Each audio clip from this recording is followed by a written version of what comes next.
안녕하십니까. 제26차 오이코스 콜로퀴움을 시작하도록 하겠습니다.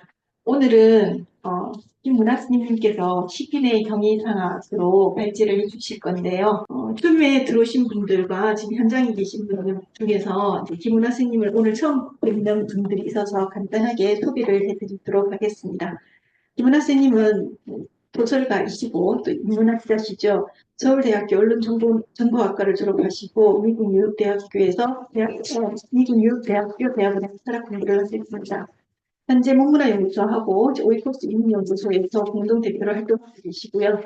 생태주의를 더 깊이 연구하고 대중적으로 확산하기 위해서 각 분야의 전문 연구자들과 활동하기를 즐겨 하십니다. 대표 저서로 나는 나의 밤을 떠나지 않는다. 137개의 미국 카드 등을 소설이 있고요. 유연회생, 새벽 2시 회수아를 만나다, 네 번째 세상스랍 속의 타자기와 회전문마에 관하여 북카세의 서재 등 인문 에세이가 있습니다. 그 외에 문문화연구소에서 기획했던 포스트 휴먼 총서 5건이 있고 그 집필에 직접 참여하셨습니다. 그 외에도 많은 책들을 쓰시고 또 인문학자로서 활동을 하고 계십니다. 이제 선생님의 발제로 26차 콜로퀴움을 열어보도록 하겠습니다. 네, 그럼 발표를 시작하겠습니다. 제가 오늘 발표하려고 하는 주제는 이 에드와르드 비베루스치 카스투르라는 인류학자가 쓴 굉장히 유명한 책입니다. 식인의 형이상학, 부제는 탈구조적 인류학의 흐름들 이렇게 되어 있거든요. 그래서 이 책에서 주장하는 바가 관점주의 그리고 다자연주의 존재론이란 것인데 이 관점주의와 다자연주의 존재론이란 게 도대체 뭐냐 굉장히 독특하고 아마도 오늘 이 얘기를 들으시는 분들은 너무나 평소에 알고 있던 상식과 굉장히 다르기 때문에 좀 충격이 될 수도 있겠습니다. 저도 사실 그랬었거든요. 그래서 제가 이런 부분을 같이 좀 공유도 하고 오늘 이 사람의 그런 관점에 대해서 같이 좀 토론도 해보고 싶어서 이제 이 책을 선정을 했습니다. 여기 보면 이 사진에 보면 눈빛이 굉장히 멋진 이게 제교거든요. 이 책에서 자기 철학을 얘기하는 이런 관점주의와 다자연주의를 얘기한 주된 사례로 드는 게 이제 제교입니다. 사람과 어떤 상대자로서 대화 상대자로서 선택된 것이 제교 아마 남미 아마존에 가면 제교가 많겠죠. 제교를 선택을 했습니다. 자, 그런데 제가 이 왼편에 있는 분이 이제 이 책의 저자인 에두아르드 가스트루라는 분입니다. 1951년생이고요.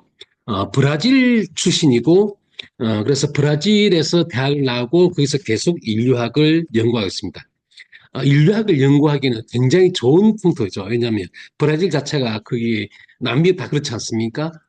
아마존 밀림으로 들어가면 뭐 지금도 정말 우리가 원시적이라고 할 만한 그런 부족들이 많이 있었고 고대 잉카 문명이니 뭐 마야 문명이니 등등의 고대 문명도 많이 있기 때문에 인류학의 어떤 그런 보물창고 같은 곳이 이제 남미 대륙이죠. 거기에서 이제 인류학을 전공했는데 이분이 최근에 들어서 이제 인류학의 새로운 21세기 들어와서 2007년 어쩌면 이 책이 이제 하나 계기가 되어가지고 인류학계에서 인류학의 존재론적 전회, 턴, 온톨로지컬 턴이라는 그런 흐름이 나타나게 되는데 어쩌면 이 책이 바로 그런 어떤 전회의 시발점이 되었고 그래서 존재론적 전회 운동의 아버지다라는 그런 칭찬을 받고 있는 분이 바로 가스트로이고 이 책이 바로 그 책입니다. 그런데 제가 이 사람 옆에 보면 또 다른 한 분의 인류학자를 제가 일부러 올렸는데요. 필립 데스콜라라는 분입니다. 이분은 프랑스 인류학자입니다. 나이가 차이가 2살밖에 안 나죠. 필립 더 스콜라 지금 그 프랑스 그 연구소 하여튼 이분도 인류학에서는 굉장히 유명한 분이고 주로 이게 아무래도 프랑스 분이다 보니까 과학 인류학을 연구한 브리노 라투르 우리 오이코스 연구소에서 주로 최근까지 세미나도 같이 하고 있는 그 브리노 라투르하고도 굉장히 친한 친구이고 서로 영향을 많이 주고받았습니다. 그래서 왜 이 두 사람이 이렇게 같이 동시 나란히 나왔냐면 두 분은 서로 같은 방향을 가고 있기 때문에 굉장히 가깝죠. 지적으로. 그럼에도 불구하고 또 굉장히 서로 논쟁을 많이 하는 그런 논쟁 상대자이기도 합니다. 근데 위에 제가 보면 한쪽은 철학적 프로그램 대에 인류학적 프로그램이라고 되어 있죠. 그게 무슨 말이냐면 이제 아래서 다시 설명했지만 이 에두아르도 지 카스트루는 이 책에서 주장하고 있는 관점주의나 이런 다자연주의를 하나의 그 철학적 개념으로 제시를 하고 있습니다. 철학이라는 것은 일종의 개념을 제출하는 거고 이 개념은 대부분 어떤 보편성을 가지고 추구하고 되어 있습니다. 그래서 어찌 보면 인류학자이자 철학자로서 이 개념을 주장을 하는 것이죠. 그래서 이 세상 전체가 다 이런 관점을 가졌으면 좋겠어 라는 얘기를 주장하는 것이고 그게 이제 그렇기 때문에 이 사람의 프로그램은 하나의 철학적 기회, 철학적 프로그램이 되는 것이고 필립 데스콜라는 일부는 일종의 약간 유형론자이기도 합니다. 다양성을 인정하려고 노력하는 물론 자기가 선호하는 애니미즘 쪽에 그거는 있긴 있지만 좀 더 뭐랄까 강하게 주장을 이게 답이야라고 하기보다는 이분은 어, 인류가 인류 사이에 가질 수 있는 몇 가지 존재로는 네 가지밖에 없다면서 그 유형을 쭉 정리를 해주고 그걸 통해서 뭔가 사람들한테 그러니까 토론을 하려고 하고 유용하게 좀 주려 하는 편이고 그래서 이제 좀 다르죠 입장이. 그래서 어떻게 다르고 둘이서 어떤 입장 차이가 있는지는 그 밑에서 다시 얘기를 하도록 하겠습니다. 자 그래서 이분이 제가 방금 인류학의 존재론적 전회 피처링으로 해서 뭐 신유물론 이렇게 했는데 인류학이라고 하면 여러분은 인류학이라는 거 들어보셨죠? 인류학이라는 데서 어떤 생각을 갖고 있는 모르지만 제가 아주 오랜 진짜 오래됐네요. 대학 원서를 낼 때 제가 3지망으로 1지망은 이제 그 언론정보학과 2지망은 불어불문학과를 냈고 3지망으로는 문화인류학과를 냈거든요. 지금은 인류학과라고 합니다. 근데 옛날에는 문화인류학과라고 했습니다. 근데 문화인류학과 뭐 하는 건데 사실 잘 몰랐어요. 그냥 뭐 사람에 대해서 연구하는 거다라는 뭐 이것도 재밌어 보이네 해서 그냥 그때는 다 점수를 맞춰서 한 거니까 거기다가 지망을 했는데 어, 요즘은 미국에는 주로 문화 인류학이 됐습니다. 다른 그런 비서구 사회의 그런 문화를 주로 연구를 하는 것이고요. 근데 유럽은 사회 인류학이라고 부릅니다. 왜 사회 인류학을 하느냐? 미국은 문화를 중심으로 연구하는 데 비해 가지고 유럽은 총체적인 인류학을 추구합니다. 거기는 어떤 우리 각 인간 집단마다 신을 믿는 데도 있고 그래서 뭐 정령을 믿는 데도 있고 또 여러 가지 뭐 법도 있을 것이고 의례도 있고 그 모든 것을 총체적으로 어, 연구를 하는 쪽이 유럽의 사회 인류학이라고 합니다. 근데 공통점 뭐냐? 뭐 미국, 유럽이든 미국이든 공통점이 하나 있는데 지금까지 서구의 그런 인류학의 주류는 일종의 문화적 다문화주의라고 아시죠?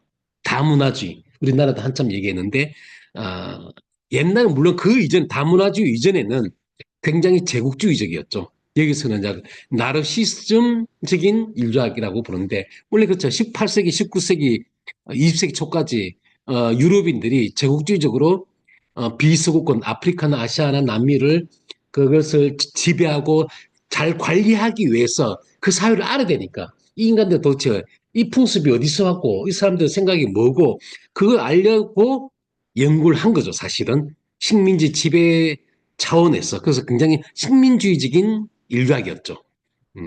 그러다가 이제 반성을 하면서 20세기 중반 이후에는 그게 아니야. 이제 다양성을 인정해야 돼. 문화에는 어떤 것이 우울하거나 열등한 것은 없고 정답도 없어. 그러니까 문화적 차이를 존중하자. 그래서 이제 다문화주의로 갔습니다. 그래서 거기서 나온 것이 이제 문화적 상대주의죠. 그런데 최근에 와가지고는 이 문화적 다양성 속에 숨은 또 다른 전제들이 있거든요. 이것도 굉장히 여전히 서구 중심주의적입니다. 또한 인간 중심주의적이기도 하죠. 그래서 그걸 이제 전복하고 비판하고 넘어서려고 하는 것이 존재론적 전해라고 하는 최근의 인류학적인 흐름입니다. 그래서 존재론적 전해가 뭐냐? 서구 중심의 혹은 인간 중심적인 인식론과 존재론의 한계를 벗어나서 인간 이외의 것, 인간 이상의 다른 조건들까지 같이 사유하려고 하는, 그래서 인간뿐만이 아니고 인간과 비인간까지 포함한 공리, 이런 존재들이 어떻게 존재론적으로 그들이 같이 동등하게 존재할 수 있느냐, 존재하느냐를 좀 더 주의 깊게 보는 그런 운동이라고 볼 수 있겠습니다. 그리고 또 역시 그런 탈식민주의적인 서구 중심적인 그런 인식론의 한계를 넘어서려고 하는 그런 운동이다. 그래서 이런 존재론적 전해 운동에는 관계된 학자들이 리노 나트로도 있고요. 메릴린 스트레슨, 부분적 연결이라는 책은 우리나라도 나와 있죠. 메릴린 스트레슨도 있고요. 여기 로이 와그너, 또 제가 위에서 보여드린 필립 데스콜라, 이런 최근에 이제 인류학의 큰 흐름을 주도하고 있는 분들이 전부 이제 존재론적 전해 운동에 속해 있고, 이들의 공통점은 뭔냐면 대부분 라뚜르는 조금 다른데 라뚜르도 들레즈한테 영향을 받긴 했죠. 행위자 연결망이라는 개념을 굳이 말한다면 들레즈의 리좀 개념과 비슷하다. 바꿔도 써도 된다 할 정도로 어쨌든 들레즈의 개념들에 참고를 많이 했고 영향을 받은 거죠. 근데 가장 영향을 많이 받은 사람은 이제 스트레슨이라는 분이고, 그러니까 이 책에서도 이 멜린 스트레슨이야말로 인류학계에서 가장 들레즈주의자, 가까운 들레즈라는 항성에서 가장 가까운, 우리 태양계로 치면 수성이 멜린 스트레스면 되고, 화성이 제가 보기에는 이 오늘 제가 얘기하고 있는 가스트로 정도 됩니다. 그래서 이 책을 보면요, 철저하게 들레즈적인 책입니다. 그래서 이 안에도 보면 들레즈적인 개념들을 사용해서 다양체, 분리 접속, 뭐 잠재성, 강도, 뭐 또 대기 운동, 이런 개념들을 막 도입을 해가지고 자기의 관점주의와 신념, 이런 관점주의와 다자연주를 논리를 쭉 이끌고 있거든요. 그래서 들레즈는 잘 알다시피 좌파죠. 정동 커뮤니스트는 아니고 이 사람은 아나키스트입니다. 들레즈는 아나키즘의 철학적 대변자이거든요. 어떻든 급진 좌파인 것은 맞고, 그래서 이 가스투르도 굉장히 진보적이고 급진적인 진보주의자에 속합니다. 그래서 존재론적 전해에 속하는 철학자들은 대부분 서구 주류의 그런 인간 중심적이고 서구 중심적인, 우리가 누군데, 우리가 이 지구의 지배종인 인간, 그 중에서도 지배종인 유럽 백인이야, 이런 그런 것들을 굉장히 깝니다. 그래서 그걸 넘어서려고 하는 그런 진보적을 입장을 가지고 있고, 그 철학적 근거를 가스트로는 둘레즈 철학을, 여기서 뒷부분을 보면 흥미로운 교차라고 하거든요. 인류학과 철학을 흥미로운 교차를 막 시킵니다. 교차시켜서 이제 들레즈와 원주민의 그런 철학을 교차시켜서 만들어낸 게 이 자기의 그런 관점주의 철학이다라고 주장을 하는 것 같습니다.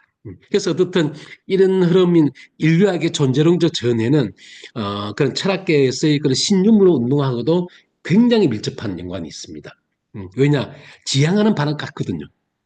그래, 근대의 그런 서구 중심적 휴머니즘의 틀, 인간 중심적인 그런 프레임을 넘어서려고 하고, 그리고 인간뿐만 아니고 비인간 존재자들의 그런 존재론적인 가치, 그런 존엄성을 새롭게 바라보는 그런 운동의 목표에 관해서는 같은 방향을 갖고 있다. 때문에 우리가 신유물론에 관해서 좀 더 깊이 공부를 하고 생각하려면 이런 인류학에서 흘러가고 있는 존재론 전에도 우리가 반드시 참고를 해야만 됩니다. 또 왜냐하면 브리노라 뚜루도 이 가스투르가 얘기하는 다자연주를 많이 참고하고 있거든요. 그래서 존재양식의 탐구란 책 자체도 보면 어떻게 보면 다자연주는 단어를 쓰지 않고 철학자는 그렇잖아요. 남의 단어를 하고 똑같이 쓰면 좀 그러니까 자기는 뭐라고 썼냐 플리버스라고 합니다. 플리버스 했고 그 멀티버스라는 말도 있지 않습니까? 그러니까 다원 우주라는 개념을 씁니다. 발음이 좀 플리버스. 유니버스는 단일 우주거든요.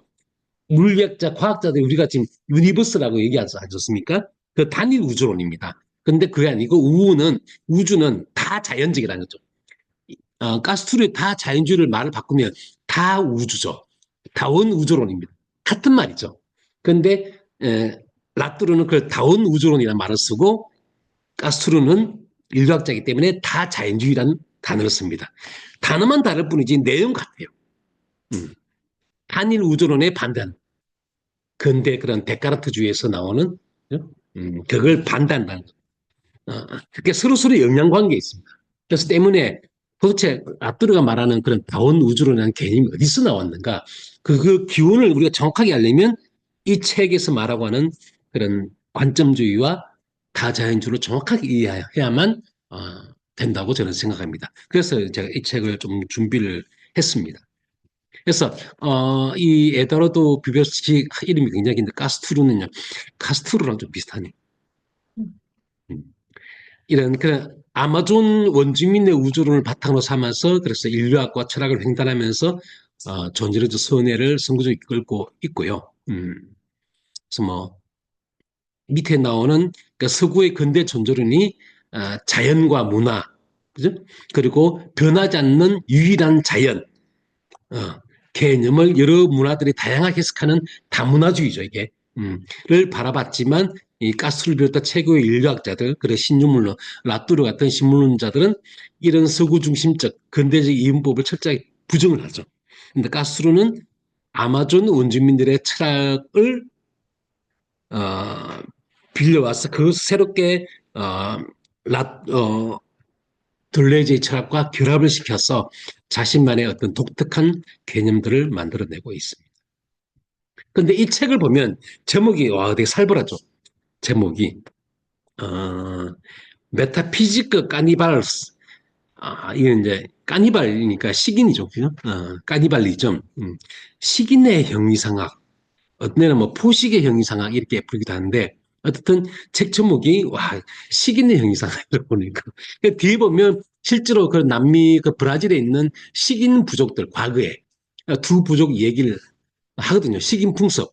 그 식인 풍습을 어떻게 우리가 바라봐야 되느냐. 과거의 관점에서 문화 다양성 그런 다문화주의에서 관점에서 바라보는 것과 자기가 바라는 관점주의적인 관점에서 그 식인 풍습을 바라보는 건 많이 다르다. 그리고 굳이 자기가 식인이라는 도발적인 단어를 내세운 것은 사실은 서구인들 보기에는 과거에 그랬잖아. 이 근대에서 자기들이 그 아메리카 대륙을 그 침탈하고 그죠? 그렇게 막 할 때 노예로 삼고 그럴 때 그들을 전부 미개인, 야만인, 식인종 이렇게 프레임을 씌웠거든요. 그렇게 프레임을 씌워왔습니다. 그러니까 의도적으로 도발하는 거죠.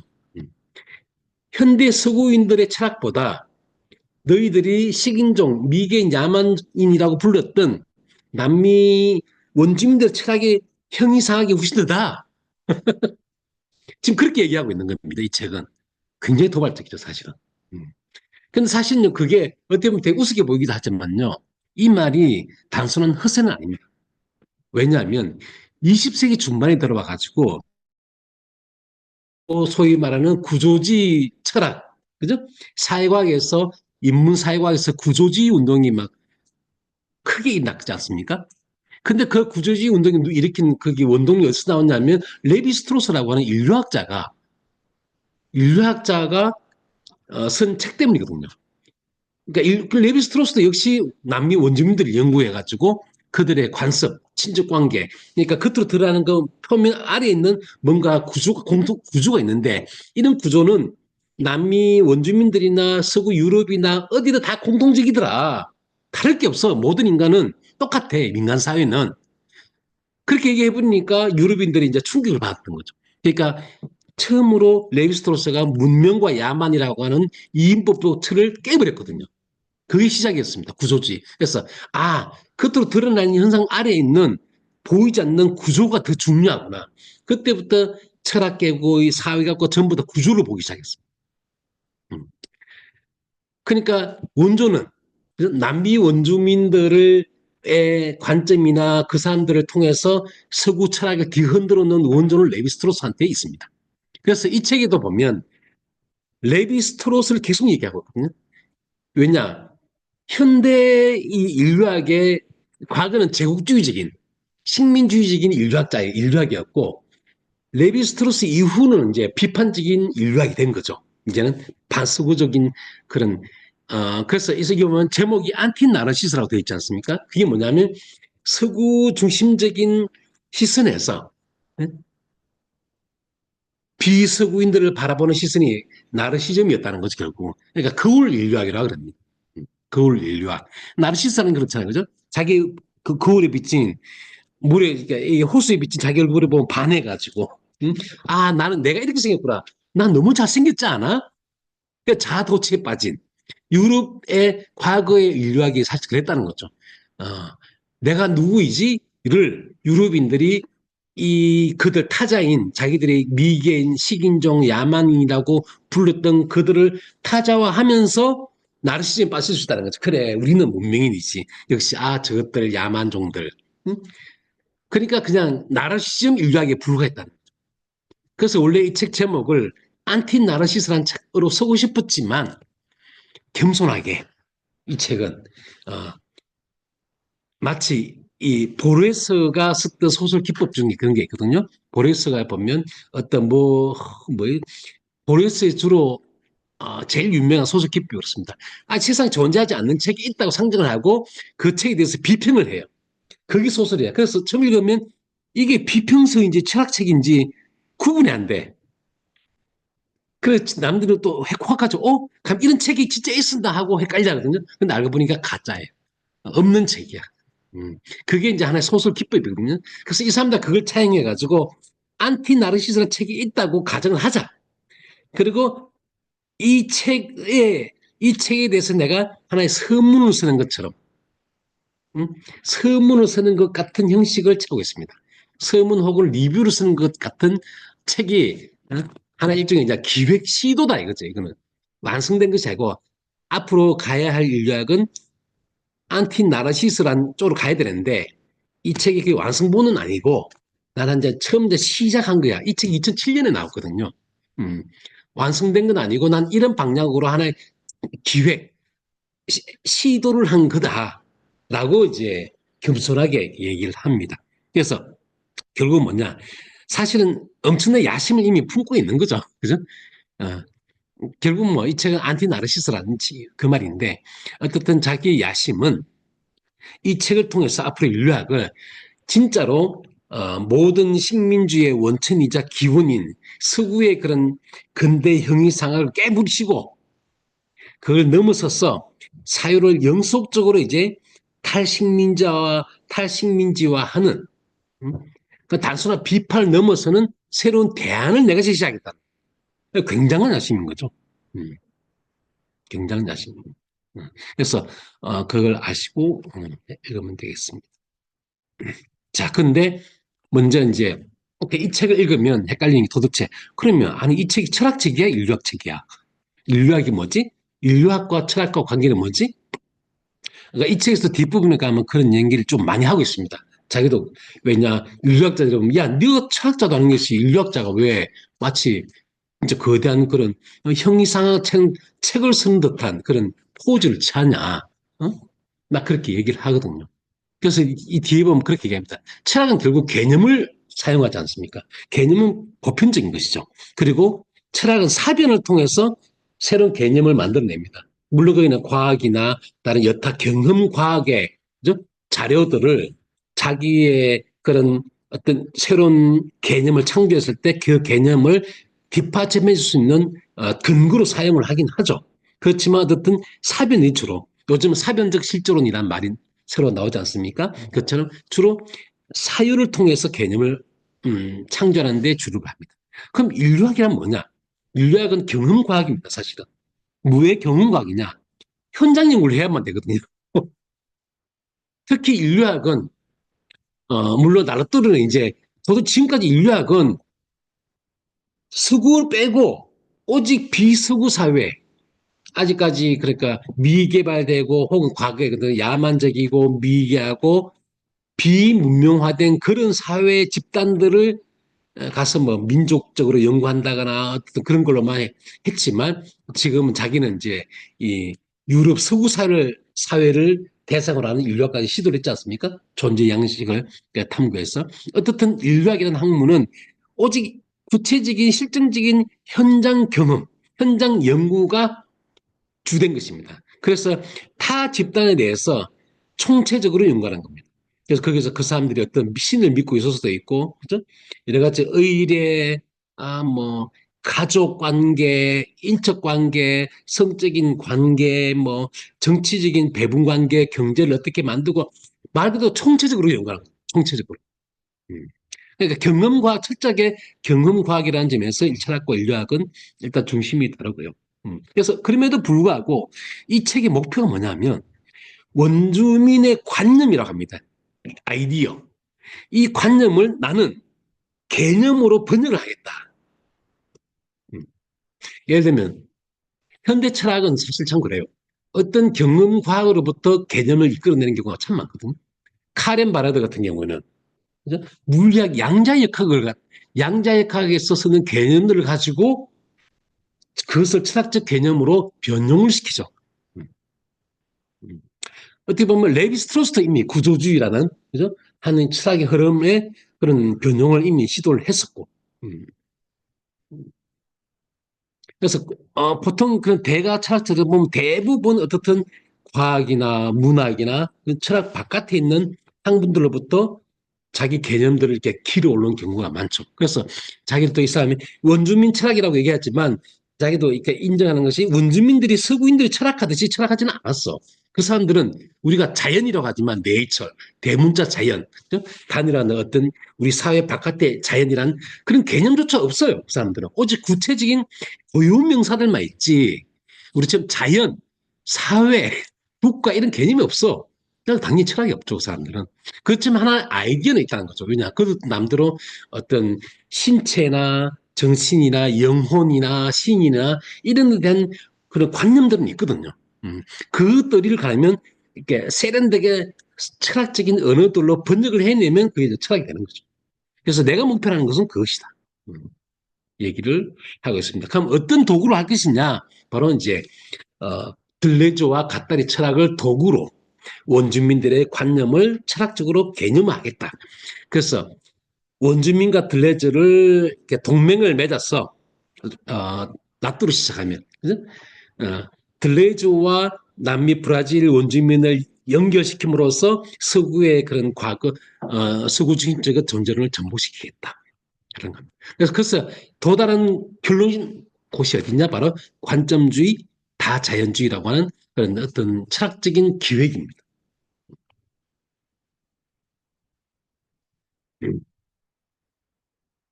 그래서 이 책에 보면 그런 말이 나오거든요.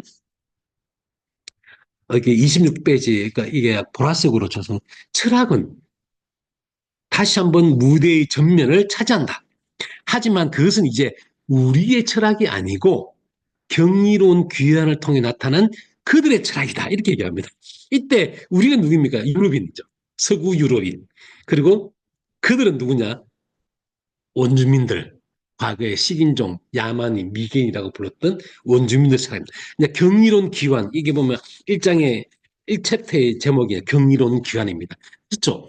그들을 갖다가 와, 그들 철학이 위대한 철학이었어.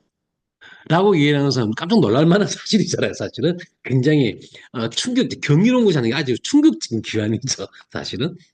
그렇게 하겠다. 그래서 이 사람은 얘기합니다. 개념에 대해서 인류학적 개념이 필요하다. 응? 나는 지금 철학을 하는 게 아니지만 응? 꼭 철학자들만 개념을 쓰는 게 아니라는 거죠. 개념이란 인류학적 개념이 있다. 그래서 단 이때 개념이란 것은 원래 그렇잖아요. 보편적인 것 아래로 특수한 것들을 포섭하는 작용입니다. 예, 우리가 신발 한번 얘기 들어봅니다. 신발이 무엇이냐 하면 신발도 운동화도 있고 구두도 있고 그죠? 또 뭐 슬리퍼도 있고 남학신도 있고 집신도 있고 너무 많잖아요. 근데 법에서 우리가 신발 그 모든 것을 신발이라고 하는 부르내거든요. 보편 개념을 써버리거든요.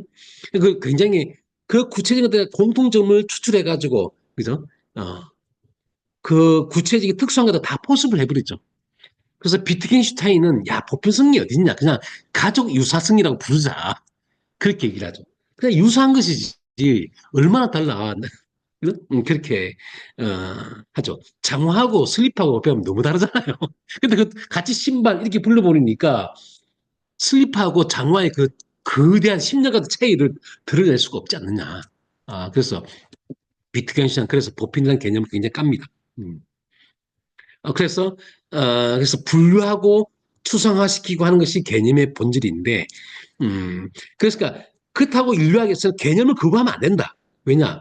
우리가 사유를 하기 위해서는 개념을 쓸 수밖에 없지 않습니까? 그리고 개념을 쓴다는 것은 어느 정도의 그런 가족 유사성에서 추출해가지고 이 세상에는 장어하고 슬립하고 남아신의 차이만큼이나 차이가 나는 수많은 사유들이 있지 않습니까?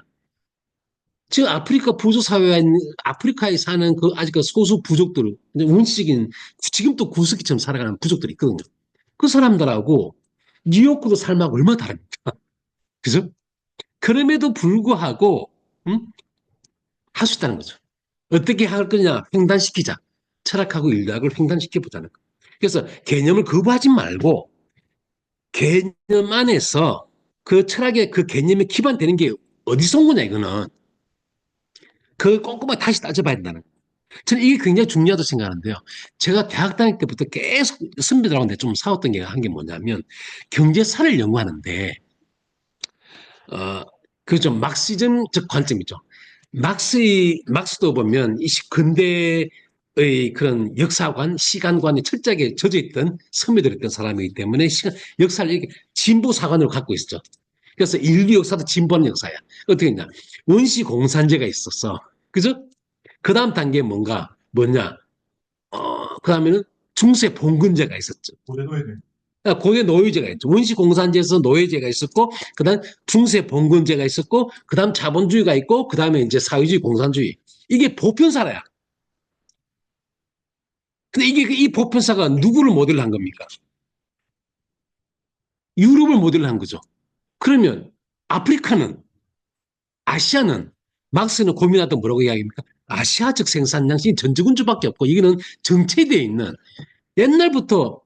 옛날부터 얘들은 예를 들면 그리스에서 그 노예제 할 때 얘들 그때부터 그냥 아시아적 생산량지 절대 군주 체제 그 하나밖에 없었어. 진보가 없죠. 아프리카하고 남미 브라질 원주민들은 뭡니까? 걔들 보기에는 얘들 어떻게 보면 그냥 원시 공산제 단계에 머물러 있는 거죠. 그러면 쭉 진보하는 사관 입장에서 보면 와 유럽이 가장 진보적이고 우월하죠. 왜? 시간적으로 앞서 있잖아요. 보편사의 중심에 있어. 나머지는 예외적이고 투사할 뿐더러 미개하고 뒤떨어진 역사죠. 여기서 바로 서구는 우월하고, 그죠? 비서구는 열등하고, 뒤처져 있고, 그 논리가 딱 나오는 거예요. 나 대학 때부터 내가 철학을 아주 깊이 있게 공부하지는 않지만, 나 그게 굉장히 불만스럽거든요. 야, 왜 선배한테, 아니, 선배, 왜 유럽사만 보편사하고 아시아는 겨우 아시아적 생산량시하고 이거는 찌그러져 있어? 이렇게 보냐, 역사에 사실 그런 법칙이라는 게 과연 있느냐? 근데 선배도 뭐 우물우물하고 자기도 잘 몰라. 저거 뭐 알겠어요, 그냥. 나 그때부터 그 막시즘에 대해서 뭔가 좀, 이건 아닌 것 같아. 나는 좀 생각을, 저 자신도 막시스트했지만 그런 생각을 가지고 있었는데 그 답을 보면 인류학자들 사실은 만들어낸 겁니다. 뒤늦게 나봐.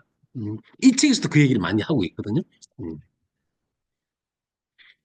그래서 마치 아까도 신발을 제가 예를 들었지만 신발도 장화가 있고 그죠? 운동화가 있고 스리퍼가 있고 뭐 집신 다 떨어진 집신이 있고 그런데 유럽인들은 자기들 장화를 신고 다녔어. 장화만이 우울하고 보편적이라고 주장하는 거죠. 그러니까 장화가 아닌, 예? 슬리퍼 신고, 남학신 신고, 집신 신고 다니는 이런 것들은, 야, 장화에 이르려면 너는 아직 새카매. 우리한테 배워야 돼. 너는 우리의 노예 생활 통해 가지고 좀 배워야 돼. 이렇게 후진적이거나 야만적이나 미개한 걸로 취급해버렸다. 음. 그래서 그걸 이 사람이 얘기한 것으로 개념을 거부할 필요는 없지만 그 개념이 어떤 방식으로 작동하고 있고 그 개념이 어떤 과정을 통해서 보편성을 갖게 됐는지를 따져봐야 된다는 거죠. 근데 그 개념 밑에 뭐가 있느냐? 바로 철학의 기반이 되는 것 안에서 철학의 기반이 되는 것이 바로 인류학적인 것이죠. 인류학적의 의미에서의 개념이라는 것은 우리 인류학적인 현장들을 깊이 연구함으로써 그죠? 이것들이 철학의 기반이 될 수 있다는 거죠. 잠재적 개념들이 있다는 거야. 그러니까 아까부터 원주민들의 아이디어 얘기했잖아. 그 원주민들의 관념은 단순한 아이디어가 아니야. 이 사람들 신발만 신고 이 사람 뭐 그냥 맨발로 다니. 이 사람 신발 자체가 없는데 맨발로 신고 다니는. 그죠? 있지만 이 맨발이기도 하나의 뭔가 새로운 장화 이상의 잠재적 개념이 있다는 거지. 그 사람들 스스로는 명확하게 개념화시키지는 않았지만 그걸 우리 의학자들이 발견할 줄 알아야 된다. 라고 주장을 하고 있습니다. 좀 멋진 주장입니다. 음. 그래서 밑에 나는 이 밑에 요 밑에 써놓은 것은 이 가스트로의 주장이 아니고 뒤에 이 박이대성이라고 하는 이 책을 번역한 인류학자의 한국인 인류학자의 글입니다. 역자 했을 뿐이에요. 그래서 유럽 인류학자가 이제 철학을 읽어야 한다면 심기현 선생님 이제 유럽 철학이 아니고 아메리카 원주민의 철학을 해야 된다. 참된 인류학은 원주민의 관념을 독특한 믿음책이나 인지과정 아까 얘기했다시피 그죠? 예외적인 특수한 뒤처진 그런 체계가 아니고 원주민의 철학이자 인류학 이론 혹은 이론으로 고려를 하자. 그래서 인류학적 정신에 따르면 유럽 인류학은 원주민의 관념을 대상으로 삼는 학문이 아니고 원주민 인류학의 유럽적 변형, 버전 번역으로 제정이 된다. 완전히 뒤집어 보는 거죠, 이제는. 어떻게 보면. 그죠? 그거를 뒤집어 버리는 거죠. 이게 이제 이 책에서 추구하는 그런 인류학적인 개념이고 인류학적 철학입니다. 음. 그래서 인류학에서 새로운 미래 철학을 위한 그런 잠재적 개념들을 길러내겠다는 거죠. 가스트로는. 그것이 바로 관점주의하고 다자연주의라는 겁니다. 자기가 내가 발견한 거야라고 주장을 하는 거죠. 자, 그래서 이제부터 이제 여기서 이제 중요한 이 책에서 아주 중요한 부분 나옵니다. 제가 앞부분에 이제 이 데스콜라 사진을 보여줬죠. 그죠? 여기 위에 올라가면 이 아씨 보이죠? 이 사람 프랑스 사람 처럼 생겼죠. 옆으로 브라질 아씨 얼굴도 짭짭해가지고 브라질 생겼는데 이 두 사람의 논쟁에 대해서 얘기를 합니다.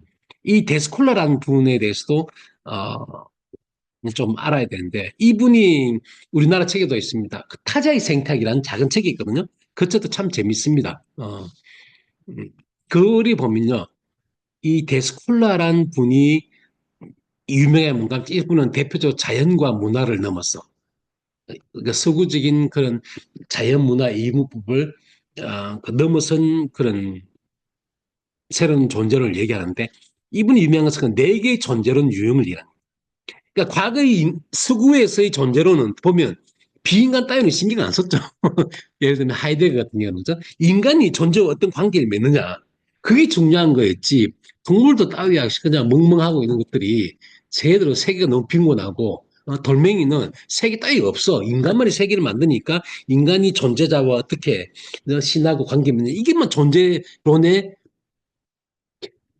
중심적인 관심이었지만 데스콜라는 인류학자다 보니까 서구도 연구하고 남미 원주민 수많은 원주민 사회들을 막 사람 깊이 연구하다 보니까 크게 이 사람이 깨달은 게 있는 와 세상이 진짜 다양하구나. 어?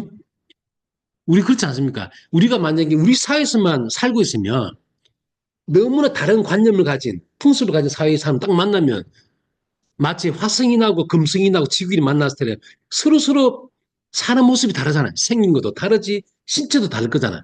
외계인이니까. 그죠? 그런 문어형 외계인이 있어. 이쪽은 그 뭐랄까 고양이과의 외계인이야. 우리는 사람이야. 만나면 몸도 다르고 그죠? 생각하는 바도 다르고 너무 다를 거 아니에요. 우리 지구도 똑같다는 거죠. 근데 다 이렇게 추려보니까 이것을 추상해서 쭉 보니까 인간이 비인간하고 관계 맺는 존재론적인 관계에서 네 개밖에 없더라. 그게 뭐냐면 첫 번째가 뭐냐면 그럼 기준이 뭐냐? 네가 그래 오케이 네 개가 있다는데 존재론이 그 네 개를 구분하는 응? 기준이 뭐냐? 그랬을 때 뭔가 하면 이 존재론인 게 뭐냐면 인간이 존재나 존재자들에게 부여하는 다양한 특성들이 있더라는 거죠. 그게 뭐냐? 신체하고 신체성, 내부성, 그러니까 남이죠. 심신관계를 보는 인간과 다른 인간이 동물, 예를 들면 동물의 관계 속에서 심신관계를 놓고 보는 네 가지 유형이 있더라는 거죠. 연속성과 불연속성으로 보는. 자, 이 구분해 보면, 자, 애니미즘부터 한번 볼까요? 이런 애니미즘 뭔지 아시죠? 고등학교 때 다 배웠잖아요. 그죠? 애니미즘, 토테미즘. 우리 한국인들은 뭡니까? 당군 신화는 토템 신화잖아요. 우리는 다 곰의 자식이잖아요. 그죠? 몸이 지금 고구마 하나도 안 닮았어. 그렇지만 우리를 낳은 최초의 그 부부는 누굽니까? 조상이. 곰. 곰이잖아요. 곰. 웅녀. 그죠? 웅녀잖아요. 우리 엄마는 최초의 엄마는 우리 웅녀예요. 우리 곰하고 인간하고 신하고 혼혈이야. 인간을 닮았지만. 그죠? 그러니까 토템은 뭐냐면 토테미즘은 인간하고 인간, 비인간 신체성과 내면성이 연속성을 가지고 있어요. 그렇죠? 우리는 곰인 거야. 몸도 사실은 음? 곰의 몸하고 곰의 영혼하고 이게 통해요. 음. 근데 애니미즘은 뭐냐면, 그렇죠? 애니미즘은 신체는 다 달라. 사람의 몸도 다르고, 고양이 몸도 다르고, 그죠? 뭐, 문어의 몸이 다르고, 고래의 몸이 다 다르지만, 돌멩이하고도 다르고. 그렇지만 이 세상 만물은 모두 어떤 영혼이 있어요. 그죠? 만물 영혼론, 만물 영혼론입니다. 근데 몸은 영혼은 다 비슷하게 다 가지고 있어요. 어떤 정령이라든가 어떤 영적인 성질 다 갖고 있는데 신체가 다르다는 얘기는 신체의 그런 감각 센서가 다르다는 거잖아요. 그죠? 예를 들면 음, 박쥐는 박쥐는 앞에 안 보이거든요. 어, 눈이 안 보여. 장님이야. 근데 하늘 잘 날아다니잖아요. 근데 걔들은 이렇게 소리를 내 가지고 초음파로 우리는 초음파로 세상을 바라봐. 그러니까 사물의 소리가 부딪혀서 나오는 걸 음파를 받아가지고 그 반영을 머릿속에서 해석해가지고 우리가 초음파 사진 보면 흑백이 나오잖아요. 그래도 흐릿하게 사물이 명료하진 않지만 어떻든 사물을 볼 수는 있어. 그죠? 그러니까 그 흑백을 보는 세상은 완전히 다르겠죠. 다른 세상이야. 우리 인간이 보는 세상은 다르죠. 그렇지만 어떻든 박쥐도 그렇고 우리도 그렇고 비슷한 영혼을 가지고 있다는 점에서 똑같아. 다 몸만 달라. 그다음 자연주의가 이제 이게 문제입니다. 자, 우리가 살고 있는 우리가 상식적인 세계관이 뭐가? 우리가 보통 서구의 과학을 다 배웠잖아요. 서구의 과학을 다 배웠습니다. 그래서 유럽적 사고가 바로 이겁니다. 애니미즘과 정반대가 바로 자연주의거든요. 음. 몸은 다 가지고 있어요. 몸이란 신체적인 것, 물질적인 몸, 사람이든 고양이든 뭐 혹은 뭐 소나무든 신체를 가지고 있지만 음? 오직 인간만 영혼이 있어. 이게 가톨릭 신앙이거든요. 정통 가톨릭 신앙입니다. 그래서 어떤 최근에 내가 또 뭐 유튜브에서 봤는데 릴스에서 봤나? 어떤 젊은 아가씨가 고양이를 너무너무 사랑해. 자기 고양이를 정말 가족처럼 아껴요. 그런데 그 고양이를 보면서 하는 말이 그래도 이제 그 교회 다녀봐. 우리 고양이 너무 안 됐어. 너는 영혼이 없었어. 응? 나중에 우리 천국에서 못 만나. 너무 안타까워. 이런 말 하는 거예요. 어, 개신교라고 네, 그렇죠. 다르죠? 아니요, 카톨릭 똑같아요. 둘 다. 인간만 영혼이 있어요. 인간만 고귀한, 왜? 이 영혼이라는 거 성경 보면 나오잖아요. 신이 흙으로 쭈물럭쭈물럭 해가지고, 다른 인간이 아닌 모든 애들은 뭘로 만듭니까? 그냥 말로 발명하잖아요. 말로. 그냥 좋았다. 그래서, 너무 이뻐. 근데 뭔가 하나 빠진 것 같아갖고, 제일 허접한 거, 인간 생각에 뭔가 하나 만들어야겠는데, 허접한 흙 주물러가지고 인간을 만들었잖아요. 그러니까 근데 생명을 어떻게 불어넣냐? 말로 안 불어넣고, 숨을 불어넣잖아요. 푸네우마. 그게 이제 영어로 소울의 원형이거든요. 푸네우마라고 하는 어떤 성적인 영이죠. 성령이라고 그러죠, 그걸. 성령이 힘을 불어넣은 거야. 고양이한테 안 불어넣어서 오직 인간한테만 불어넣었어요. 그게 바로 수구의 존재랍니다. 음. 그러다 보니까 뭐가 나오면 어떻게 됩니까? 인간만 고귀 하잖아요. 그죠? 인간만, 나머지는, 고양이 아무리 이뻐도 영혼 없어. 그리고 나머지 그러면 동물도 아닌 다른 이런 뭐 핸드폰이라든가 돌멩이라든가, 이런 더 말할 나위도 없죠. 얘도 그냥 아무것도 아닌 그냥 물질. 그죠? 그냥 물질인 거야. 물질. 그런데 이 물질도 그냥 물질이 아니라 그냥 죽은 물질이죠. 아무 운동성이 없어, 얘는. 스스로, 그러니까 바이탈리티, 활력이 없죠. 오직 활력은 생명이 있어야 돼. 그 중에서 가장 바이탈이 있는 것은 인간이죠. 영혼이 갖고 있기 때문에 가장 바이탈하죠. 얘들은 제가 갖고 있는 이 핸드폰은 바이탈이 없죠. 그냥 죽은 말 그대로 물질이라고 하잖아요. 물질에 뭐가 생명이 있습니까? 없죠. 우리가 생명과 물질을 딱 가르지 않았습니까? 일반적으로는. 그죠? 물질은 생명 없는 거야. 그러니까 얘들은 그냥 수동적인 존재예요. 그죠? 그래서 이걸 자연주의라고. 음. 자, 세 번째는요, 토테미즘. 이거는 뭔가 인간, 비인간이 신체적인 것과 내면적인 것도 뭔가 연속성이 있다는 거예요. 공통성을 가지고 있다. 우리는 곰이랑 공통을 갖고 있어요, 우리는. 그래서 옥녀의 후손이야. 그래서 곰 할머니의 후손이라는 공통성을 갖고 있습니다. 그죠? 이게 토테미즘이에요. 음. 자, 마지막으로 제일 어려운 게 이제 아날로지즘이라고 부르는 겁니다. 아날로지즘. 이거는 토테미즘의 반대말입니다. 토테미즘은 뭔가 하면 우리는 웅녀의 후손이야. 그죠? 웅녀 후손이야. 연속성 있잖아. 신인데 신이지만 우리는 연속성이 있어. 근데 유추주의는 불연속적이에요. 신하고 인간이 너무 달라. 완벽하게 달라요. 그래서 예를 들면 고대 잉카나 아즈텍 같은 건 뭘 합니까? 신은 너무너무 공포스러운 존재예요. 인간을 진짜 손가락 끝에 때만도 여기지 않아. 신들이. 우리랑 근본적으로 달라요. 그러니까 공포스러운 존재야. 그래서 어떻게 합니까?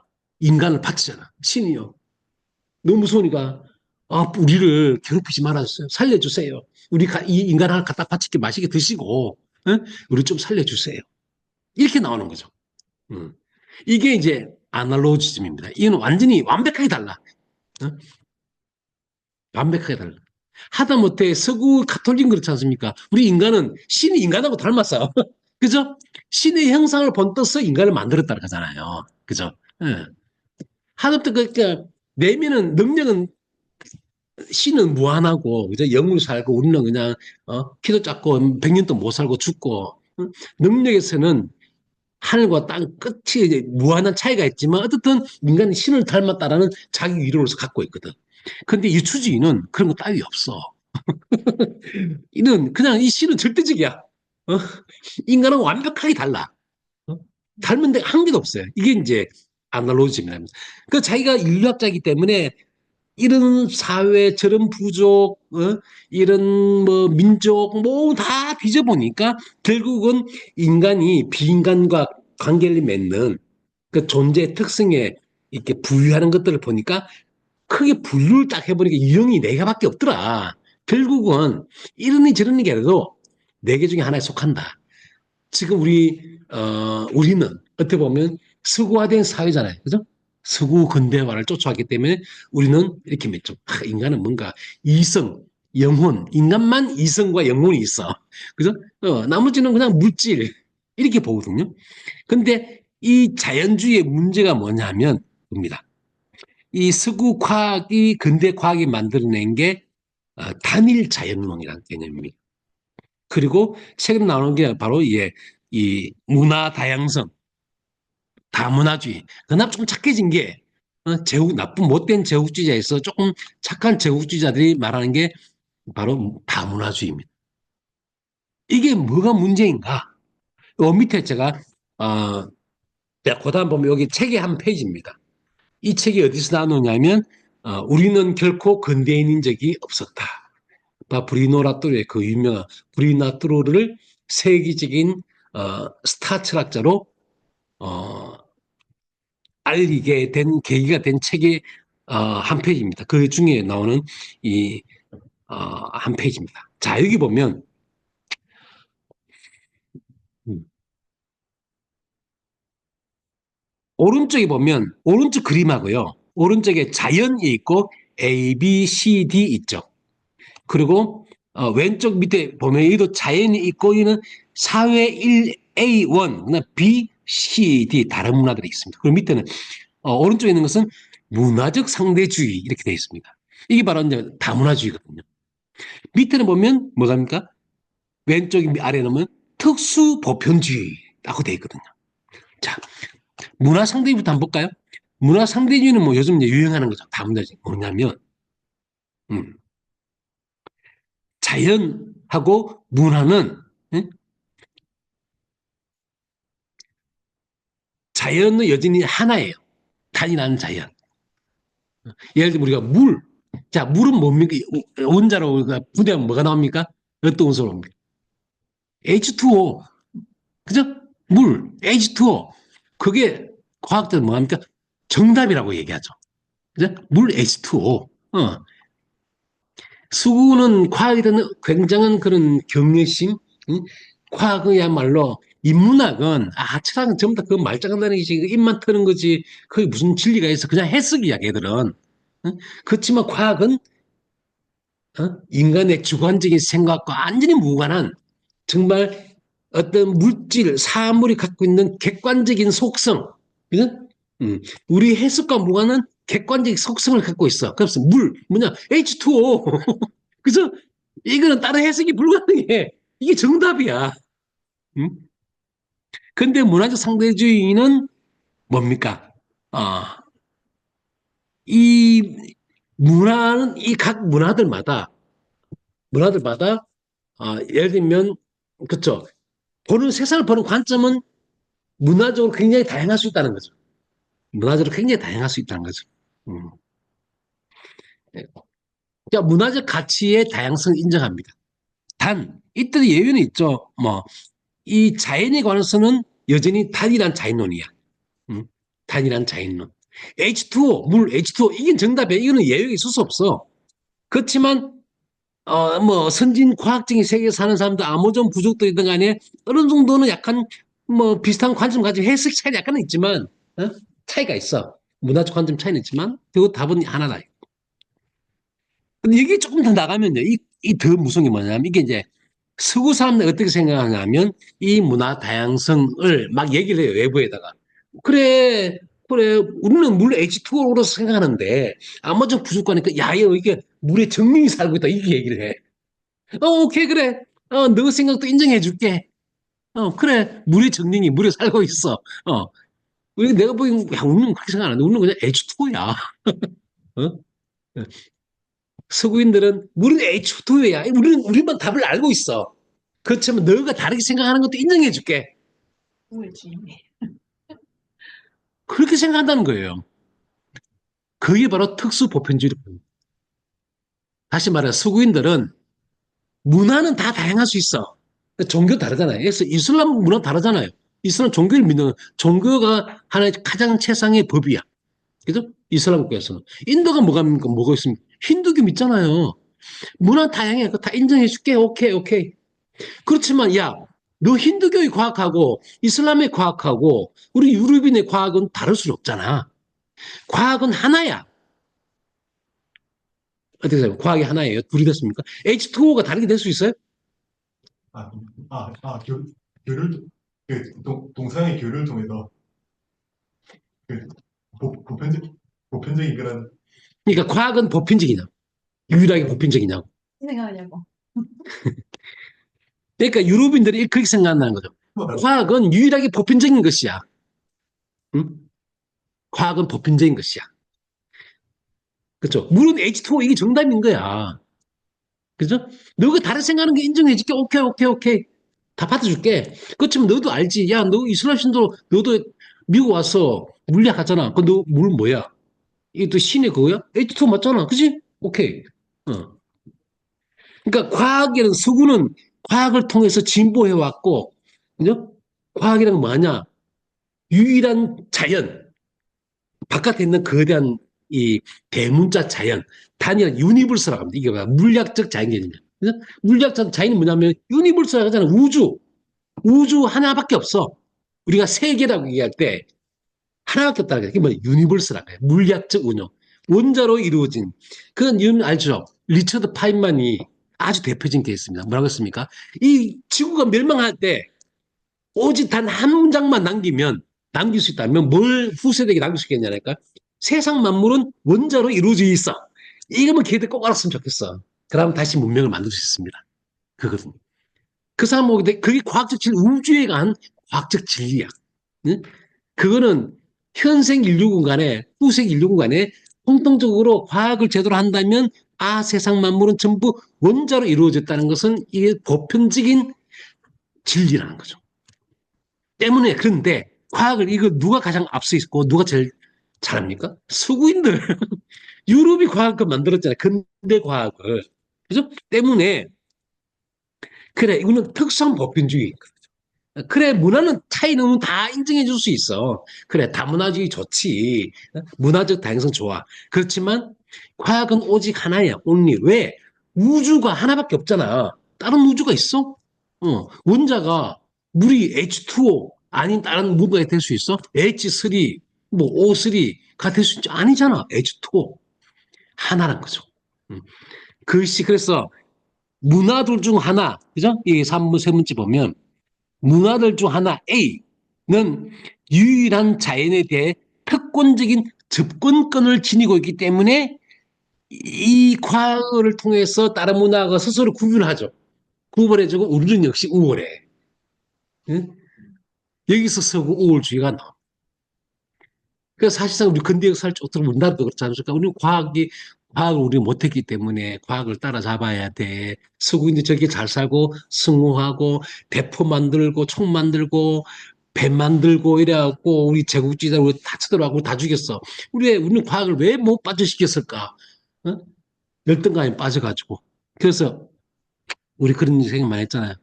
도대체 우리 서구인들 어떻게 해서 서구인은 성공했고 비서구는 과학을 갖지 못했는가? 그런 고민도 많이 했고요. 왜 우리의 후진성은 어디서 왔는가? 차이는 어디에 있는가? 그 두 가지 방식으로 대응을 했어요. 지금까지. 아니야, 가만 보니까, 야, 우리 철학을 예를 들면, 철학도 그렇잖아요. 서구 철학이 보편 철학 같아. 서양 철학이. 그죠? 예. 미술도 서양 미술이 보편 미술 같고, 우리 쪽에 보면 동양 미술이라고 불러. 하나는 보편 미술이야. 미술, 현대 미술이야. 그죠? 근데 일종은 동양 미술, 한국화, 이게 또 나누나. 그래서 뭔가 이게 그냥 옆에 찌끄러기 같이 붙어 있어요. 그죠? 경쟁할 때도, 야, 한국화 너는 너끼리 흘러. 그냥, 너는 그래, 글씨 쓰고 한국화, 이렇게, 이 화선지에다가 뭐 먹물 찍어 바르고, 그 너는 너끼리 경쟁해. 미술의 주류는, 보편 미술은 서구적인 것이죠.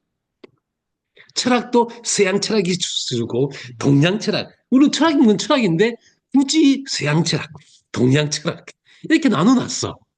그것도 이해가 안 돼. 저 철학이지. 그냥 철학가 해가지고 동양사도 사학도 같이 배우고 너무 쓰고 막 해야 되는데 그 서로 막 경쟁을 해. 그러면서 동양 철학자 어떻게 합니까? 야, 서양 철학 너무 우울한 게 아니고 가만 보니까 동양 철학에도 서양 과거에 노자, 뭐 장자나 뭐 주자 이래 보면 형이상학적 개념들이 있었고 이신문도 있었고 다 있었어. 이렇게 유사성 찾아내렸어요. 그래서 이 열등감을 그죠? 이걸 살짝 이렇게 벗어나려고.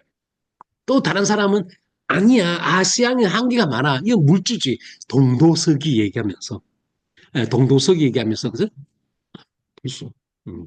동양, 서양은 물질, 동양은 정신. 이렇게 동양이 더 심오해. 일본이 그렇게 주장해요. 자, 그래서 어쨌든 아, 이 특수 보편주의하고 문화적 상대주의 이것이 바로 현재 서양이 취하고 있는 태도입니다. 정치적 태도. 우리도 이 두 가지를 못 벗어나고 있어. 사실 어떻게 보면 우리도 다 보면 다문화주의를 막 얘기하고 있죠. 근데 그 속에는 가만 보면 특수 자연주의를 밑에 깔려 있는 거야. 다문화주의 아래에는 특수 보편주의를 깔고 있다는 거야. 왜? 과학은 다 하나라는 관념. 자연은 유일한 유니버스밖에 없다는 관념이 깔려 있거든. 이걸 데스콜라가 깨우치는 거야. 어떻게 이제 깨우치느냐? 자, 그쵸. 데스콜라 맞아 얘기하는. 데스콜라가 지금 그래서 네 가지 자연주의, 애니미즘, 토테미즘 주의를 얘기했는데 제가 밑에 얘기한 이런 자연과학에 근거한 이 서구적인 존재론은 그냥 다양한 네 개의 그런 큰 세계관 중에 하나일 뿐이지 이것이 보편적인 정답이 아니라고 얘기하는 거예요. 데스콜라는. 내 유형이 있고 네 가지 유형 사이에는 우열이 없어. 그래서 데스콜라는 어떻게 합니까? 굉장히 현상론적으로 얘기합니다. 특권적인 존재론은 없다. 우리는 어떤 존재 현상에만 접근 가능할 뿐이지 더 참된 현상, 자연주의적 현상만이 마치 진짜 있냐 그런 건 없다는 거죠. 이제 데스콜라 스스로는 애니미즘을 더 선호한다고 합니다. 애니미즘적 세계관. 자연주의가 내가 자기가 보기엔 너무 이게 말도 안 되는 헛소리고, 그죠? 그래서 인간이든 비인간이든 전부 다 사실은 어떤 정신적인 역량을 갖고 있다고 보는 그런 활력이라고 볼 수도 있는 혹은 신생기론에 가깝다 할 수 있죠. 그 신생기론적인 입장을 가지고 있습니다. 그럼 가스투르하고 그러면 가스투르도 역시 이렇게 내 존재론 유형 중에서 애니미즘을 선호하느냐? 신체만 다 다를 뿐이지 인간이 돌멩이든 식물이든 동물이든 똑같이 어떤 공의 내면성을 가지고 있다. 이런 애니미스트냐? 아니란 거죠. 여기서 이제 가스투르하고 이제 데스콜라가 쫙 갈라집니다. 가스투르의 이런 관점주의와 다자연주는 애니미즘의 특수한 한 유형이냐? 그러면 사람들이 그렇게 오해를 많이 한답니다. 그러니까 그때부터 가스투르 폭발해가지고 야이씨 나 아니거든. 나 데스콜라주의자가 아니야. 나는 그 네 개 유형의 뭐 애니미즘 이렇게 공통점은 많이 있지만 그죠? 이 사람 신체주의거든요. 신체가 다르기 때문에 세상을 보는 관점이 달라. 라고 하는 것이 애니미즘과 공통적인 속을 갖고 있어. 그렇지만 이 사람은 유물론자예요. 이해가 되죠? 유물론자야. 영혼 따위는 없어 이렇게 생각하는 거죠. 유물론자가 취할 수 있는 방법인 거죠. 똑같이 신체주의야. 애니미즘도. 그렇지만 뭐 돌멩이도 영혼이 있고 동물, 식물도 영혼이 있고 그렇게 생각하지는 않아 이 사람은. 그냥 관점이 차이가 있다. 딱 거기까지 죽고 난 뒤에도 영혼이 있어가지고 뭐 천국 가고 뭐 그딴 소리는 절대 하지 않습니다. 그게 그 문제. 그럼 이 사람이 말하는 도대체 관점주의 뭐냐? 여기까지 빨리 설명하겠습니다. 우리가 흔히 이 관점주의를 하는 게 굉장히 오해를 많이 하고 있습니다. 흔히 관점주의라고 하면 바로 다문화주의적인 방식으로 생각을 한다는 거죠. 다문화주의적인 관점은 뭐냐면 사실은 하나인데 사물을 보는 관점, 어때 실제는 하나인데 다양한 뭐 해석이 달라질 수 있을 뿐이야. 그렇지. 그 우리 보통 야 니랑 나랑 관점이 다를 뿐이야. 이렇게 생각하잖아요. 그죠? 똑같은 사실이야. 팩트를 넣고 이게 생각하는 관점이 좀 다를 수 있지 뭐. 그렇지만 진리는 하나가 있다고 생각을 해요. 그죠? 다시 말하면 칸트처럼 물 자체라는 게 있다가 얘기하죠. 칸트가 얘기했습니까? 물 자체가 있어. 이셀프. 그죠? 있어요. 딩안지가 있지만 인간의 인식의 인식 능력이 한기 때문에 그죠? 우리는 우리한테 드러나는 것밖에 몰라. 그죠? 그 때문에 나한테 드러나는 거 혹은 광수 씨한테 드러나는 거 다 다르지 않습니까? 오승현 다르고 나 드러나는 거 다르고 그래서 해석의 차이일 뿐이다. 다시 말해 재현의 차이죠. 그죠? 그래서 누가 더 잘 재현했느냐 못 재현했느냐 차이가 있을 수 있고 그걸 우리가 흔히 관점주의로 생각하거든요. 근데 그게 아니란 거야. 이 사람이 말하는 관점주의는 그거하고 완벽하게 다릅니다. 여기서 바로 이제 이 해석적 관점주의는 그러니까 유럽적 관점주의죠. 해석하기 위해서 그렇게 하는. 이거는 단일 자연 아까 했잖아요. 단일 자연 개념을 전제로 놓고 칸트인 칸트적인 딩안지가 있다고 상정을 하고 해석만 다를 뿐이다. 다양한 해석 가능성만 긍정하는 것이 단일. 이게 바로 이제 서구적인 관점주의입니다. 이거는 뭡니까? 아까 제가 얘기했던 서구의 특수 보편주의 빠지는 거죠. 이해가 됩니까? 여기까지? 네. 네.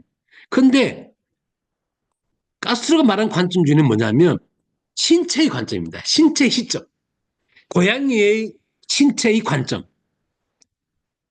그리고 인간이란 신체의 관점. 독수리의 신체의 관점. 고래의 신체의 관점. 그리고 갯가지의 신체의 관점. 진드기의 개도 다 다른 거죠. 그래서 존재라는 건 뭐냐? 하나의 관점이라고 보는 거죠. 이게 퍼스펙티브라고 하거든요. 니체적 관점주의도 그 퍼스펙티브이면 하죠. 니체도 퍼스펙티브. 그럼 니체주의자냐? 그게 아니란 거죠. 니체도 유럽인이었잖아요. 니체도 사실은 과학을 까긴 했지만 물 자체를 인정하지도 않았어요. 니체도 보면 약간 현상학적이 비슷해. 물 자체를 있다 하더라도 그건 우리가 상관없는 거야. 근데 어떤 근대 과학주의자이기 때문에 이런 신체적 관점주의까지는 못 갔어요. 니체도. 해석학적 관점주의지. 그래서 관점의 차이가 어디서 나냐? 차이 신체점에서 나옵니다. 그래서 더 나아가면 존재란 뭐냐? 다른 모든 존재자를 바라보는 관점이고 특히 동물들도 자기 자신을 인간, 나 스스로 내가 사람이야, 나도. 보는 점에서 전부 다 펄선, 인격이라는 거죠. 펄선. 그러니까 인간이나 고양이나 개나 혹은 나중에 뭐 AI 로봇이나 다 스스로 인격이라고 생각한다는 거야. 다 자기가 인간이야. 그러니까 인간이 굉장히 많은 거죠. 각자의 신체 관점에서는. 그죠? 자, 이게 이제 여기서 나옵니다. 그래서 재규 이제 얘기가 이제 이렇게 나오는데, 여기 제가 하겠습니다. 왼편에 맥주가 있고, 오른편에는 피가 있거든요. 그죠? 우리가 피라고 하면, 그죠? 우리가 참, 맥주 하면 뭘 떠올립니까? 옆에 왼쪽에는 맥주를 떠올리잖아요. 그죠? 이게 맥주잖아. 시원한 맥주 한잔 하고 싶죠. 음. 그리고 피는 우리 몸속에 흘러가는 이게 5리터의 피. 그죠? 수유라는 게 피죠. 그러면 재규 신체 관점에서는 물어보면 어떻게 될까요? 재규한테는 인간의 피가 맥주지. 무슨 말인지 이해가 되죠? 옆에 제가 오른쪽 밑에 보면 옆에 이게 얘가 진드기거든요. 진드기. 위스키를 책에 보면 동물 세계와 뭐 인간인가 그 책 맨 일자 딱 나오는 게 진드기 얘기 나거든요. 와 완전 감동적이야. 근데 라뚜르도 그 진드기가 책 쓰겠다는데 아마 안 쓰실 것 같은데 진드기는 피를 먹거든요. 이게 동물인지 인간인지 그 사람들은 진드기는 구분 못해요. 그냥 핏덩어리야. 예. 왜? 얘도 장님이거든요. 오직 감각이 가진 감각이란 건 오직 후각 그리고 이렇게 뛰어내려서 이렇게 느껴진 촉각, 그다음 미각밖에 없어. 핏맛은 얘한테는 그러니까 재규나 진드기한테는 피가 맥주일 수 있지. 오늘 막 맥주 맛 끝내줬어. 막 진드기 A하고 B 만나가지고 와 오늘 지나가는 거 뛰어내려가지고 침 봐가지고 마셨는데 아주 꿀맛이었어. 응? 자 그러면 뭡니까? 우리는 예를 들면 해수적 관점에서 맥주면 맥주야. 그죠? 근데 어떤 사람이 이걸 뭐 맥주로 볼 수도 있고 뭐 다르게 볼 수도 있고 이거는 그치 맥주 자체는 변하지 않죠. 야. 근데 얘기는 완전히 다르죠. 어. 인간에게는 피인 것이 제규한테 맥주야. 그죠? 맥주라는 하나의 단어가 그죠? 하나의 단어가 피라는 대상하고 보리맥주라는 다른 대상을 가르칩니다. 그 때문에 우리 인간이 피는 뭐가 됩니까? 피이기도 하지만 제규한테는 맥주이기도 하죠. 그래서 피 맥주라는 다양체가 이제 성립된다고 합니다. 다양체.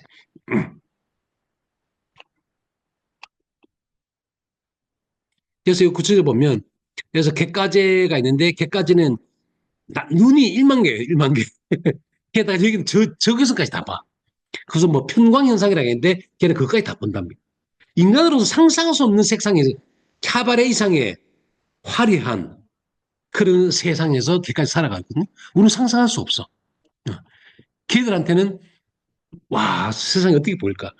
그러니까 다시 말해서 객가제가 보는 자연, 그죠? 세계하고 인간이 보는 자연 그리고 흙 먹고 사는 흙 안에서만 살고 있는 그죠? 흙만 파먹고 살잖아요, 얘들은. 흙 맛을 우리가 압니까? 모르잖아. 근데 지렁이한테는 꿀맛이겠죠. 우리한테는 흙이지만 지렁이한테는 꿀이죠. 예? 다시 말 자연이 다 다른다는 거예요. 자연이 다르다는 거죠.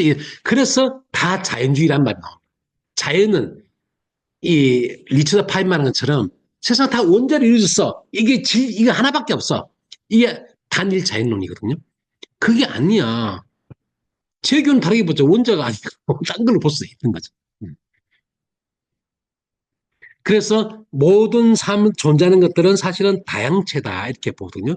다양체는 블레즈적 용어입니다. 나중에 뭐 질문하면 제가 설명드리겠습니다. 이건 이제 분리접속적 관계 양식을 가진 어떤 존재를 다양체라고 부릅니다. 다시 말해서 자 여기 보십시오. 코스모스하고 유니버스는 다르거든요. 다른 신체는 다른 자연을 갖는다. 즉 다른 신체는 다른 코스모스로 간다는 거죠. 우주보다 코스모스가 훨씬 큰 개념이거든요. 코스모스라는 개념은 뚫어서는 개념인데 이는 하나의 뭐 어떤 신체가 다른 신체를 갖고 있기 때문에 다른 세계상을 갖게 되잖아요. 그죠? 다른 자연을 갖게 되잖아. 코스모스로. 근데 우리가 유니버스라는 단어는 물리학적 개념이에요. 이거 19세기 만들어진 거거든. 그러니까 이 코스모스 안에는 유니버스가 당연히 들어가 있죠. 하나로서. 세 개 중에 한 개 있는 거야. 그러니까 유니버스보다 이 코스모스가 훨씬 더 큽니다. 그래서 다 신체가 다르면 다른 코스모를 갖게 된다.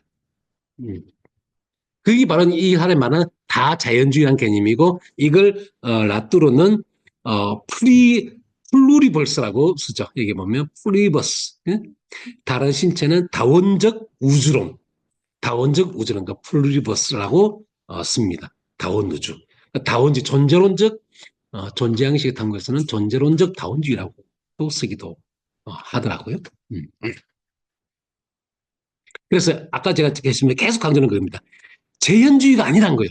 문화 다원주의처럼 재현, 칸트식의 그런 신체적 관점주의는 칸트적인 물 자체, 딩안지를 인정하지 않습니다. 그죠? 문화다원주의는 뭔가 하면 칸트적 딩한지희를 인정한 상태에서 해석은 다양할 수 있어. 그래서 누가 더 잘 해석했나 이게 문제가 되죠. 그래서 이거 재현하는 거잖아. 있을 법 딱 하나가 있어. 하나가 있는데 누가 잘 재현하느냐 이 문제인. 이건 아니란 거죠.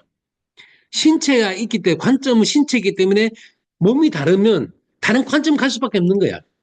그죠? 월드가 달라 아예. 월드 자체가 달라진다. 그래서 재현이라는 것은 정신의 속성이죠. 우리가 어떤 사물을 봤을 때 저것을 우리 모습이 얼마나 잘 재현할 수 있느냐 정신의 속성을 하지만 이 사람이 말하는 관점주의는 신체의 철저하게 신체에 뿌리 박고 있는 인바디드 된 거예요. 그래서 이런 다자연주의는 결국은 뭐냐 한 가지 불변의 인식론과 가변적인 존재론전들을 제외한다. 재현들은 동일하지만 대상들이 다르다. 다시 말해 하나의 기후가 다른 대상들을 가르친다는 거예요. 그죠? 그래서 이 관점주의는 자연의 단일성과 문화의 다양성, 이런 재현적 관점주의는 자연은 단일하고 문화는 다양할 수 있어라고 하는 서구의 다문화주의를 문화는 단일하고 자연은 다양하다. 이게 무슨 말이냐면 신체가 다르기 때문에 자연은 굉장히 자연 자체가 다르잖아요. 근데 문화는 단일하다 뭔가 하면 어떤 관점을 가진다는 거예요. 이거는 애니미즘하고 비슷한 속을 갖고 있죠. 인간이든 동물이든 관점을 가질 수 있는 능력이 있다는 얘기예요. 그걸 인정하자는 거예요. 그러니까 단일하다는 거죠, 문화는. 그러니까 이 책에서 보면 문화, 자연 개념 자체를 바꿔야 된다. 너무 많은 오해를 갖고 있기 때문에. 왜냐하면 우리가 흔히 문화라면 상부조만 자꾸 얘기하잖아요. 그게 아니란 거죠. 그래서 세 번째 나오는 결론은 그겁니다. 때문에 이런 신체적 관점주의 있게 보면 모든 주자가 다 인격이라는 거예요. 인간만 인격, 퍼스널리티가 아니야. 그죠? 인간만 펄슨이 아니고 개도 펄슨이고 왜? 개 관점은 자기가 자기 중심으로 세상을 보잖아요. 자기만의 월드에 사니까 자기가 당연히 인간, 사람이라고 생각하는 거지. 그래서 재규에게 한테는 보면 재규 우리 보면 어떻게 봅니까? 자기가 인간이 우리가 재규가 있죠. 그래서 맛있는 피를 가지, 맥주를 가지. 그죠? 그리고 우리가 보면 우리가 인간이야. 재규가 재규죠. 정반대의 관점 가질 수 있잖아요. 그죠? 그렇다는 거죠. 그 때문에 인간만 인기가 나머지는 인격성이라고는 없는 그냥 죽은 물질이거나 세계 따위 없는 그냥 그런 동물 따위가 아니라 다 존재론적으로 개등하다. 다 인격이다. 이런 존재론적 평등주의를 주장을 합니다. 그래서 마지막 자 그렇게 하면 근데 문제는 뭐냐면 애매성과 번역의 문제가 생깁니다. 이 신체적 관점주의 썼을 때 가면 번역의 문제가 되죠. 그러니까 제교가 막 짖었어. 집에 여러분 고양이 키우시죠? 강아지 키우고 나면 강아지가 왕왕왕 짖어. 고양이 냥냥냥 그래. 원래 번역을 해야 되잖아. 걔 신체의 언어를. 어떻게 번역할 거야? 애매하잖아요. 야, 이게 밥 달라고 하는 건지, 배고파서 우는 건지, 아파서 우는 건지, 어? 이 집사 너무 사랑해. 사랑한다고 우는 건지 알 수가 없는 거야. 그죠? 그래서 인류학이 바로 그걸 하는 거다. 인류학은 번역의 학문이 돼야 된다. 응? 기호의 본성이 원래 애매한 거야. 그죠? 다자연적인 우주에서는 뭐죠? 하나의 그런 재현은 대상이 이루어지죠. 그래서 우리가 맥주 그랬을 때, 그죠? 누가 말하는 맥주냐 따라주고 우리 피가 맥주일 수도 있고 우리가 마시는 맥주가 맥주일 수도 있다는 거죠. 단은 똑같지만 대상자도 달라져 버리는 거예요. 일반적인 재현주의면 맥주인데 그죠? 우리가 사과를 넣고 우리는 사과로 부르지만 통일한 사과에 대해서 재현주의적으로는 우리는 사과라고 부르지만 미국인들은 애플 옛날에 또 오렌지 그죠? 오렌지 우리는 오렌지 한국으로 부르는데 아기 틀렸습니다. 오렌지라고 부른다고 이명박 때 그죠? 시절에 어느 여자가 그래갖고 완전히 까였죠 엄청. 음, 그런 게 아니라는 거죠. 그래서 번역의 문제 어떻게 할 것이냐. 그래서 이 번역이라는 것은 같은 기호가 지시하는 여러 대에서 차이를 포착해서 애매성이 초래할 수 있는 위험을 관리를 잘해야 된다. 그게 샤먼의 임무라는 거죠.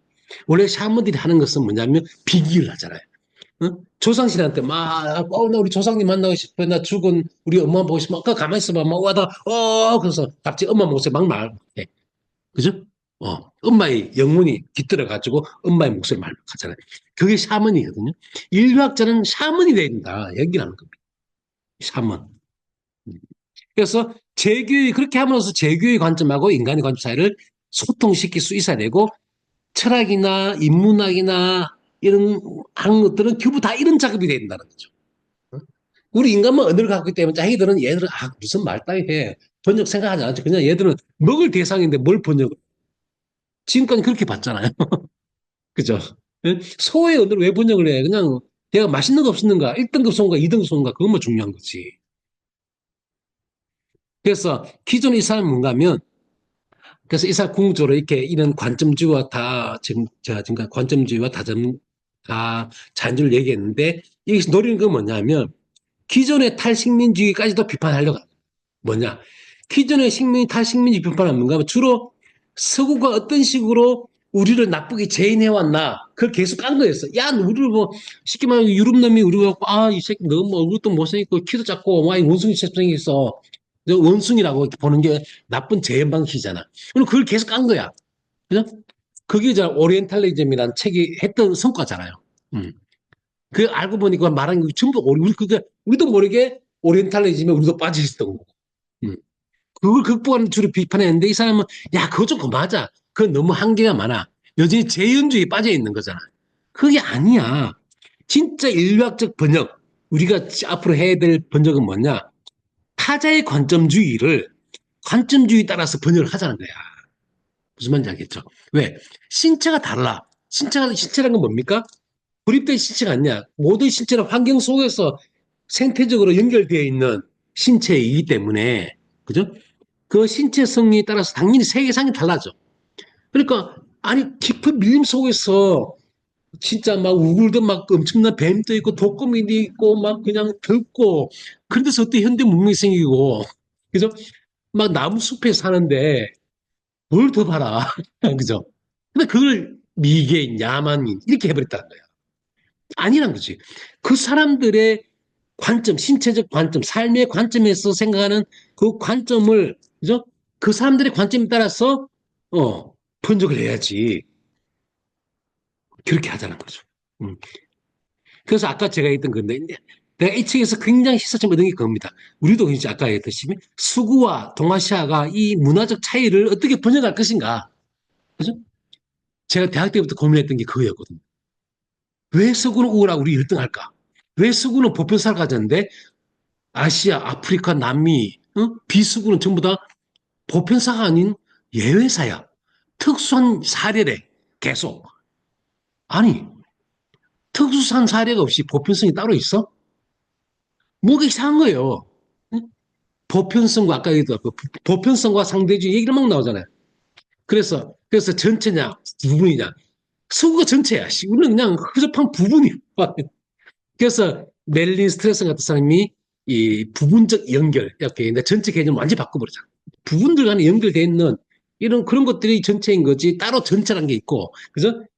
모든 걸 규정하는 아버지 전체가 있고 밑에 있는 허접한 부분이 있는 게 아니야 이렇게 까고 있는데 어떻든 이런 신체적 관점주의에서 이렇게 보면 번역을 보면 우리가 지금까지 서구와 동아시아의 차이를 할 때 어떻게 하면 우울한 서구가 뭐 조금만 유사한 거 있으면 야 우리도 너랑 좀 비슷하게 있었어 좀 봐줘 그런 식으로 슬쩍 열등감을 비켜가려고 하거나 아니면 야 너는 이런 게 때문에 너가 한계야 역시 우리는 동도서기 우리는 야 우리 동아시아는 정신의 문명이야 너는 물질의 문명이야 이게 독일도 그렇게 했거든요 프랑스 같아 이 시빌라이제이션 프랑스가 문명을, 프랑스 혁명을 일으켜가지고 쫙 앞서니까 독일들이 컴플렉스 빠져가지고 독일이 뭘 내세운지 압니까?